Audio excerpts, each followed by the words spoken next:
तो fresh fruit में जो वैरायटी है उसमें मुख्य रूप से 2-3 वैरायटी चलती हैं। एक तो बरही है जो पीले रंग की होती है, जैसे आपने देखा होगा बेर जो उमरान बेर होता है बड़ा साइज वाला पीले रंग का, उस तरह से दिखेगा आपको। और एक होता है लाल कलर का, बिल्कुल रेड कलर आएगा, और वो जो है खजूर होता है जिसको फ्रेश फ्रूट के रूप में काम में अपन लेते हैं। इसके अलावा दूसरी भी कई वैरायटियां हैं, उनको भी अपन लगा सकते हैं। मोस्ट जो कॉमन है ये 2 वैरायटी चलती हैं अपने, जो उत्पादन और खाने के हिसाब से बहुत ही अच्छी है। दूसरी वैरायटी होती है प्रोसेसिंग वाली, जो हमारे राजस्थान में जो चल रही है प्रोसेसिंग वैरायटी, उसमें मेडजूल है, आपके खदरावी है, खलास है, जामली है, सगई है, शामरान है, इस तरह की कई वैरायटी जिनको अपन पिंड खजूर के रूप में और छुआरा बनाने के लिए कई काम में लेते हैं। लेकिन ये पिंड खजूर और छुआरा उन्हीं क्षेत्रों में बना सकते हैं जहाँ पर जो है बारिश बहुत कम होती है, और बारिश से जुलाई अगस्त के महीने में कोई नुकसान होने की संभावना नहीं है। अन्यथा आप जो है फ्रेश फ्रूट वाली वैरायटियों का उपयोग करें, बरही और खुनेजी, जिसमें कोई रिस्क नहीं होती है और उत्पादन भी अच्छा मिलता है, पैसा अच्छा मिल जाता है। किसान भाइयों नमस्कार, मैं Pratap Singh Kushwaha, deputy director horticulture हूँ, खजूर उत्कृष्टता केंद्र जैसलमेर राजस्थान में। जो किसान भाई खजूर की खेती करना चाहता है, सबसे पहले उसको ये देखना होगा कि वहाँ की जलवायु कैसी है, पानी कैसा है सिंचाई के लिए, और दूसरा जो आपकी मिट्टी कैसी है वहाँ की। खजूर के लिए जहाँ की गर्म जलवायु होनी चाहिए, बारिश बहुत कम होती है बरसात के दिनों में, और दूसरा पानी का स्रोत निश्चित स्रोत होना चाहिए। अगर पानी की कमी है सिंचाई के लिए तो वहाँ खजूर न करें। तीसरा, मिट्टी जो है इसके लिए बलुई मिट्टी बहुत ही अच्छी होती है। अगर वहाँ चिकनी मिट्टी है, पानी भरता है, तो ऐसी जगह पे आप खजूर ना लगाएं। केवल सैंडी सॉइल यानी बलुई मिट्टी जो कहते हैं वो सबसे उपयुक्त होती है इसके लिए। तो खजूर लगाने के लिए इन 3 चीजों का प्रारंभिक रूप में आपको ये ध्यान देना पड़ेगा। इसके साथ ही आती है फिर कौन सी किस्म लगाएं हम। तो खजूर अपने इंडिया में जो है मोस्टली जो है 2 तरह की किस्मों में हमने विभक्त किया है। एक तो फ्रेश फ्रूट के रूप में काम में आती है कुछ वैरायटी, और कुछ वैरायटी प्रोसेसिंग वाली होती है जिससे पिंड खजूर और अपन जो है छुआरा बनाते हैं। वैरायटी के लिए ये 2 चीजों का आपको विशेष ध्यान रखना है। इसके बाद बात आती है कि किसान भाई पौधे कैसे लगाएं, क्या क्या सावधानियां रखें पौधे लगाते समय, और कहां से पौधे प्राप्त करें। तो कोई भी अच्छा स्रोत हो, या तो कोई टिश्यू कल्चर लैब हो जो खजूर के पौधे तैयार कर रही है, इस तरह की लैब से आप पौधे तैयार ले सकते हैं। और खजूर के जो पौधे हैं ज्यादा इंडिया में तैयार होते नहीं है, कुछ टिश्यू कल्चर लैब है, एक तो हमारे राजस्थान में जोधपुर में है, और बाकी आपको 1-2 लैब जो है गुजरात में मिल सकती है जहाँ पर खजूर में अच्छा काम हो रहा है। तीसरा, अगर कोई नर्सरी है बाहर से इंपोर्ट करके पौधे ला रही है टिश्यू कल्चर के और यहाँ पर सप्लाई कर रही है इंडिया में, तो उनसे भी आप पौधे ले सकते हैं। तीसरा, हमारे फार्म पर खजूर का फार्म है जहाँ से अपन बात कर रहे हैं, यहाँ से भी किसान भाई जो है पौधे ले सकते हैं। यहाँ पर हम जो है जो खजूर से ऑफशूट निकलते हैं जिसको सकर्स बोलते हैं, उनको अलग करके और ट्रीटमेंट देके पौधे तैयार करके किसानों को उपलब्ध कराते हैं। तो यहाँ से भी पौधे प्राप्त कर सकते हैं। दूसरा, लगाना कैसे है, कितनी दूरी पे लगाना है, इसके लिए 8 बाई 8 मीटर की दूरी पे आपको पौधे लगाने हैं। इसमें बिल्कुल भी कोताही नहीं बरतें, कम दूरी ना करें। लाइन से लाइन की दूरी 8 मीटर रखें, और पौधे से पौधे की दूरी 8 मीटर रखनी है। और 1 मीटर आकार का गड्ढा खोदना है, यानी 1 मीटर लंबा, 1 मीटर चौड़ा और 1 मीटर गहरा। और इस तरह से उसकी मिट्टी निकाल के ऊपर की जो आधी मिट्टी होती है उसमें 30-40 किलो गोबर की खाद, 1 किलो सुपर फास्फेट, और आपके दीमक की दवाई क्लोरो या क्विनालफॉस वगैरह उसकी डस्ट 25 से 50 ग्राम, उसको अच्छी तरह से मिक्स करके उस गड्ढे को भर देना है। और उसके बाद अगर गड्ढा खाली रह जाता है तो उसमें आप दूसरी मिट्टी जो है वो डाल के उसमें अच्छी तरह से भर दें, और उसमें जो है अच्छी तरह से पानी भर दें जिससे कि मिट्टी नीचे बैठ जाए। इसके बाद बरसात के दिनों में जुलाई अगस्त के महीने में आप पौधे ले किसी भी नर्सरी से, और वहां से पौधे लाके फिर जो है आप इसमें बीच में जितना उसका पिंड है पौधे का उतनी मिट्टी निकाल के उसके अंदर लगाएं। और इसका जो क्राउन होता है जहाँ से पत्तियां निकलती हैं बीच का, वो थोड़ा सा जमीन से 6 इंची लगभग आप ऊंचा रखें जिससे कि उसमें पानी ना भरे। और इस तरह से पौधे को लगा के अच्छी तरह से दबा दें और उसमें हाथों हाथ जो उसमें पानी दें। तो इस तरह से आप पौधा लगाओगे तो वो निश्चित रूप से सहज होगा, सफल होगा, उसमें मोर्टेलिटी नहीं आएगी। तो पौधे लगाते समय इस चीज का विशेष आपको ध्यान रखना पड़ेगा। और इसके साथ ही आपको लगातार पानी देना है, इसको सूखने नहीं देना है, नमी बनी रहनी चाहिए। और इसके लिए सबसे अच्छा उपाय है आप ड्रिप इरिगेशन सिस्टम का उपयोग करें, क्योंकि उससे बूंद बूंद सिंचाई के द्वारा लगातार नमी बनी रहेगी और आपको बार बार देखने की भी जरूरत नहीं पड़ेगी। आप डेली एक निश्चित समय के लिए और ड्रिप सिस्टम को चला दें तो उसको पानी जो है आवश्यक मात्रा में मिलता रहेगा।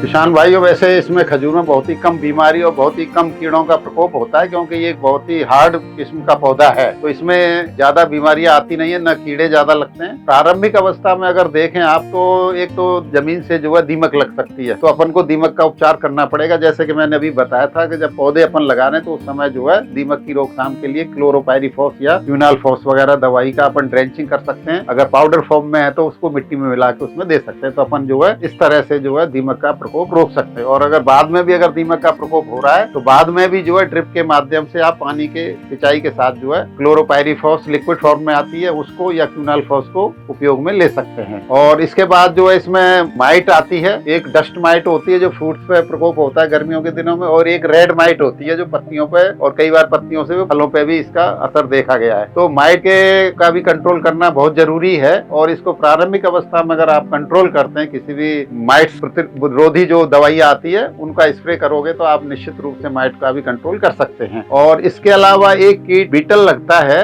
और ये बीटल जो काले रंग का कीड़ा होता है, ये वैसे नारियल का कीड़ा है, लेकिन अपने यहाँ जहाँ खजूर की खेती हो रही है यहाँ भी देखने को मिला है, लेकिन बहुत ही कम मात्रा में देखने को मिला है। ये कीड़ा जो है, जो आपका पौधा होता है उसके ऊपरी भाग में जो क्राउन बोलते हैं, जहाँ से पत्तियां निकलती हैं, उस भाग में सॉफ्ट मुलायम भी होता है, वो वहां जाके उसको करके और उसमें छेद बना लेता है। छेद बना के उसके अंदर घुस जाता है और अंदर ही अंदर उसको काटता रहता है, जिससे क्या है, उसका जो क्राउन होता है, ऊपरी हिस्सा जो होता है बढ़वार का, वो एक तरफ झुक जाएगा, और झुक जाएगा तो समझ लो इसके अंदर कोई कीड़ा है, बीटल लगा हुआ है। तो इसकी रोकथाम करना बहुत जरूरी है। अगर उसने ज्यादा नुकसान कर दिया और अगर क्राउन जो है खत्म हो गया तो आपका पूरा पौधा खत्म मान लीजिए। फिर अगर वो नीचे से फुटान करेगा तो बहुत दिन लगेंगे उसको, और पौधे का स्ट्रक्चर भी बिगड़ जाएगा। तो इसकी रोकथाम के लिए आपको जो है इसके छेद को, इसमें कोई भी इंसेक्टिसाइड डाल के और इसके छेद को बंद कर दो, और ऊपर से थोड़ा सा स्प्रे भी कर दो, तो ये कीड़ा अंदर ही अंदर खत्म हो जाएगा, और इस तरह से आप इसके अपने पौधे को बचा सकते हैं।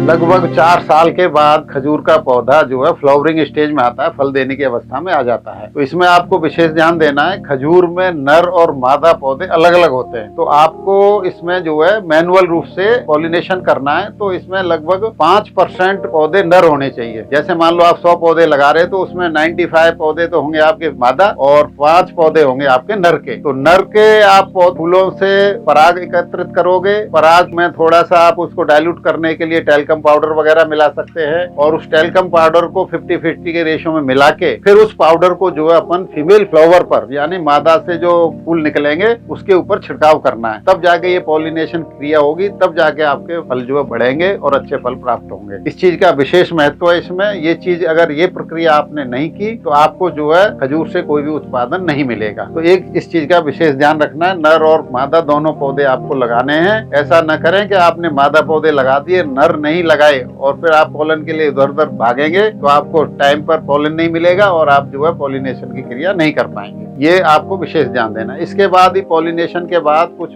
किस्मों में जो है थिनिंग की आवश्यकता होती है फलों के साइज को बढ़ाने के लिए। तो उसमें से अपन जो है कुछ तो बंच कम कर सकते हैं। जैसे मान लो एक पौधे पर 10-15 गुच्छे आए फूलों के, तो केवल अपन को 10 गुच्छे रखने हैं छोटे वाले, और बाद में जो फूल के गुच्छे आते हैं उनको हटा देना चाहिए। और साथ ही पत्तियों का भी विशेष ध्यान रखना है। इसमें पुरानी पत्तियों को काटते रहते हैं, लेकिन एक गुच्छे के लिए कम से कम 8 से 10 पत्ती होना आवश्यक है। तो आप हरी पत्तियों को बिल्कुल भी नहीं काटें, केवल जो पत्तियां सूख गई हैं पुरानी वाली, केवल उन्हीं को हटाएं। या फिर कोई रोगग्रस्त पत्ती है जिसमें कोई रोग ज्यादा आ रहा है या उसमें कीटों का कोई प्रकोप है, तो ऐसी पत्तियों को हटा के आप अलग कर सकते हैं। तीसरा, पत्तियों पे बहुत सारे कांटे होते हैं, इसकी जो नीचे वाला हिस्सा होता है, अगर आपने कांटे नहीं निकाले तो ये आपको बहुत सारी क्रियाएं करने में, पॉलिनेशन करने में, फलों के गुच्छे काटने में बहुत परेशानी करेंगे। और इसका कांटा अगर एक बार चुभ गया तो वो बहुत ही इन्फेक्शन फैला देता है और वो निकलता भी नहीं है और बहुत नुकसान करता है। तो इन कांटों को निकालना बहुत ही आवश्यक है, और इसमें दांतली लेके उल्टी दांतली चलाते हैं, उससे आराम से इनके कांटों को अलग किया जा सकता है। इस तरह से आपको ये प्रक्रियाएं करनी पड़ेगी, उसके बाद ही आपको जो है उत्पादन मिलेगा। कम से कम अगर आप कर रहे हो तो 1 हेक्टर यानी कि 10,000 स्क्वायर मीटर जो जमीन है उतनी तो होना ही चाहिए। अगर इतनी भी नहीं और भी कम है तो 1 एकड़ में तो कम से कम आपको बगीचा लगाना ही चाहिए। और 1 हेक्टर में लगभग 156 पौधे लगते हैं, जिसमें जो है 148 पौधे तो आपको लगाने पड़ेंगे मादा और आपको 8 पौधे लगाने पड़ेंगे नर के। तो इस रेशियो को ध्यान रखना है। इसी रेशियो से आप 1 एकड़ में लगा रहे तो उस हिसाब से उसमें पौधे कम हो जाएंगे। तो इन चीजों का विशेष ध्यान रखना। दूसरा, स्टार्टिंग में क्योंकि 4 साल तक आपको कुछ भी उत्पादन खजूर से नहीं मिलेगा, तो इसको अपन कैसे जमीन से ज्यादा पैदावार दूसरी फसल से लेके क्या कर सकते हैं, तो इसमें आप जो है इंटर क्रॉपिंग के रूप में दूसरी फसल लेके जो है आप अतिरिक्त उत्पादन ले सकते हैं उस समय, जब तक आपका फलों का उत्पादन नहीं आ रहा है खजूर से। तो जो भी छोटी बढ़ने वाली फसलें हैं जैसे गेहूं है, चना है, मटर है या आपके सरसों है, इस तरह की फसलें कर सकते हैं रबी में। बरसात के दिनों में जो भी दलहनी फसलें हैं, ग्वार है, बाजरा, इन फसलों को आप आराम से कर सकते हैं। तो 4 साल तक जब तक फल नहीं आते हैं तो आप दूसरी फसल इसमें उगा के अपनी जमीन से पैदावार लेके और जो है आमदनी प्राप्त कर सकते हैं।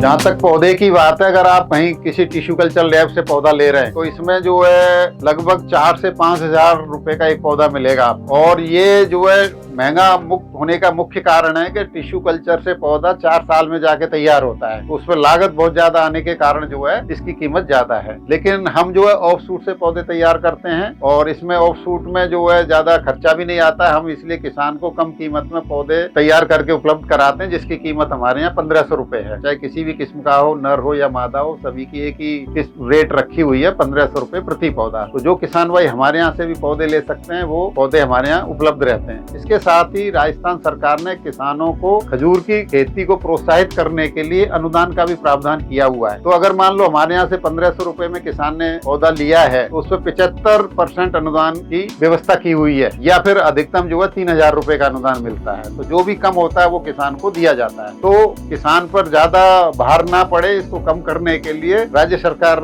ने जो है वह अनुदान देने का प्रावधान किया है। तो किसान जो है अनुदान के रूप में भी पौधे प्राप्त कर सकते हैं यहाँ। देखो किसान भाइयों, जो मैंने बताया 2 तरह की वैरायटी होती है, एक तो फ्रेश वाली और एक पिंड खजूर वाली, प्रोसेसिंग वाली। तो मैं यही कहूंगा कि आप जो है जो फ्रेश फ्रूट वाली जो वैरायटी है खुनेजी और बरई, उन्हीं की प्लांटेशन करें और उससे जो है रिस्क कम से कम होती है और उसमें जो है कम से कम आपका नुकसान होगा। तो इन वैरायटियों को लगाने के लिए जैसे मैंने बताया 1,500 रुपए के लगभग तो आपका खर्चा आता है पौधे का स्टार्टिंग में, और बाद में जो खर्चा आएगा केवल इरिगेशन का आएगा, सिंचाई का जो भी आपकी बिजली खर्च हो रही है वो है। दूसरा जो फर्टिलाइजर उपयोग करने हैं अपने को, उर्वरक वगैरह, वो आएगा। और दूसरा निराई गुड़ाई करनी है, गोबर की खाद डालनी है, ये खर्चे आते हैं। इसके साथ ही पत्ती काट रहे हैं, दूसरा आप पॉलिनेशन कर रहे हैं, ये कांटे निकाल रहे हैं, और उसके बाद जो फलों को तोड़ रहे हैं, इस प्रक्रिया में काफी जो है खर्च होता है, लेबर ओरिएंटेड वर्क है। और जहाँ उत्पादन की बात आती है तो इसमें अलग अलग वैरायटी का अलग अलग उत्पादन है। जहाँ फ्रेश फ्रूट में बरही की बात करते हैं तो इसमें किसान भाइयों ने 2 से 3 कुंटल प्रति पौधा उत्पादन लिया हुआ है। और खुनेजी जो किस्म है उसमें 70-80 से 100 किलो तक भी पौधा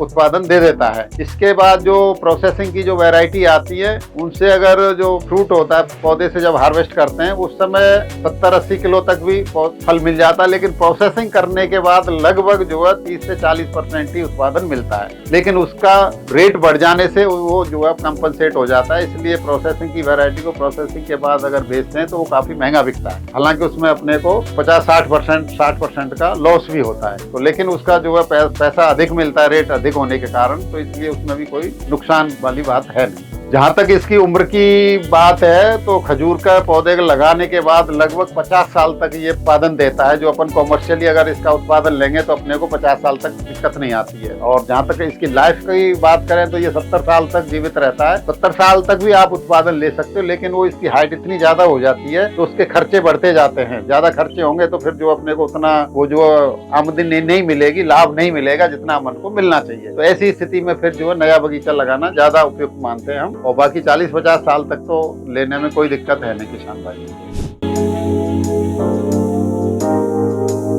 ये लगभग आप देख रहे हैं, ये लगभग 5 से 6 किलो का हो गया वजन। और इसमें हमने 3-4 पत्तियां रखी हैं बीच वाली, और इनमें देखेंगे कि जड़ें भी आ रही हैं। ये आप देखोगे इसमें जड़ें आ रही हैं, ये पौधे पे ही जड़ें आने लग जाती हैं और मिट्टी में चली जाती हैं। अब इस ऑफ शूट को हम वहां से लाके ये हमने सॉल्यूशन बनाया हुआ है। इसमें एक कीटनाशक है, एक फफूंदनाशक है, और इसमें हमने जो एक हार्मोन्स, ग्रोथ हार्मोन्स डाल रख के सॉल्यूशन बनाया हुआ है। अब हम इस ऑफ शूट को पूरे को इसमें डाल देते हैं घोल में, और इस तरह से ट्रीटमेंट देते हैं। तो इसमें पूरी दवाई का असर इस पौधे में आ जाता है, ऑफ शूट में आ जाता है। इसमें से निकालने के बाद फिर हम जो है, ये कोकोपीट है, ये कोकोपीट से हम जो है थैली में भरते हैं। नीचे पहले आधी थैली में भरने के बाद इस ऑफ शूट को हम लगा देते हैं, और फिर साइड से जो है ये हम कोकोपीट से भर देते हैं इसको। जैसे आप देख रहे हो, हमने पहले जो पूरी थैलियों में पूरा कोकोपीट भरा हुआ है, और भरने के बाद जो है इसमें इरिगेशन दे देते हैं, सिंचाई कर देते हैं। और 3-4 महीने के बाद इसमें से जो है, जो जड़ है वो और ग्रोथ करने लग जाती है और नई पत्तियां आने लग जाती हैं। उस अवस्था में हम किसान को इसको बिक्री कर सकते हैं। तो ये पूरा प्रोसेस है नर्सरी तैयार करने का। जैसा आप देख रहे हो, हम ये तैयार कर रहे हैं। 3-4 महीने के बाद हम जो है इन किसानों को उपलब्ध करा देंगे। ये हमारा जो है 1500 रुपए में पौधा जाता है, और टिश्यू कल्चर से जब तैयार करते हैं तो उसको 4 साल लगते हैं स्टार्टिंग से और किसानों को देने तक, तो वो इसलिए महंगा हो जाता है। लेकिन हमारे यहाँ पर इसकी हम मेंटेन करते हैं पौधे के ऊपर, और पौधे पे जैसे ही इतना बड़ा हो जाता है उसके बाद हम उसको वहां से हटा के और फिर इस तरह से लाके पूरा प्रोसीजर अपना के ये नया पौधा तैयार करते हैं। जैसे आपको हम दिखाएंगे अभी पौधे में जो ऑफ शूट लगा हुआ होता है, तो वहां पर आप देखें तो ये ऑफ शूट लगे हुए हैं, ये पौधे में इस तरह से आते हैं साइड में। तो आप देखोगे कि ये ऑफ शूट है, इसी को हम निकाल के और लगाते हैं। ये खजूर का पौधा है पूरा, और ये ऑफ शूट आ रहा है इसमें। ये बिल्कुल लगाने लायक है। इसको हम हटाएंगे, यहाँ से हटा के जो अपन जो है वहाँ लगाने की जो मैंने अभी आपको प्रक्रिया बताई, वो सारी प्रक्रिया होती है। ये इस तरह से ऑफ शूट निकलते हैं। इसमें हमने पत्तियां काट दी हैं, तो ये पत्तियां होती है खूब बड़ी बड़ी। तो इस तरह से ये नया पौधा तैयार होता है हमारे यहाँ।